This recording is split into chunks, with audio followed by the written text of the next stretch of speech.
Now, for emergencies that you deal with, how do you classify them? Let me give you a scenario. Okay, natural disasters, everybody know that you have to respond. But how about security issues? Do you have capacity to be involved with that? Yes, but the core competence of security issue lies with the security agencies. We just stand behind them. No, maybe I should try to situate it. If you could recall the bomb blast that happened in Lagos, and a lot of people died, just because they were Unaware. Yes, unaware, and they were, like scampering around trying to find safety where there is no safety, and they got involved in all that. So, how can NEMA be involved in such things? Of course, if you recollect, when it happened in Lagos, that was actually what informed the government of the day then to set up NEMA, the Lagos State Emergency Management Agency. Now we all know better. The state, the federal, and of course some local government areas that have emergency management committees in place, we now know better, because when it happens, there was no emergency management at that time.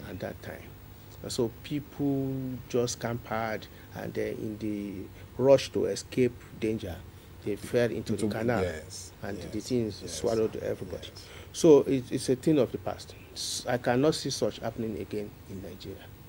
Well, I hope that's just that's more than a prayer. It's more than a prayer. It's because we are on ground. We have learned our lessons, and we have put machineries in place not to make such a thing reoccur again. Now, I want us to begin to look at the economic impact of some of these emergency situations. Do we have a profile of the kind of damages that Nigerians can suffer if you don't prepare for these emergencies? Let's look at flooding now.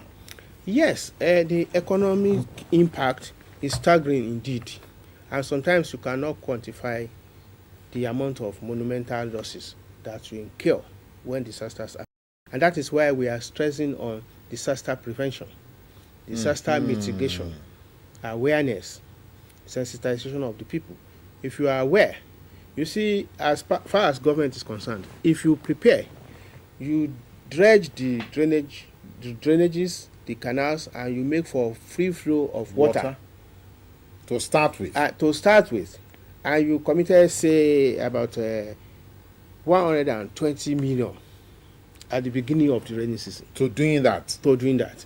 You stand a chance of gaining 1 billion on the long run.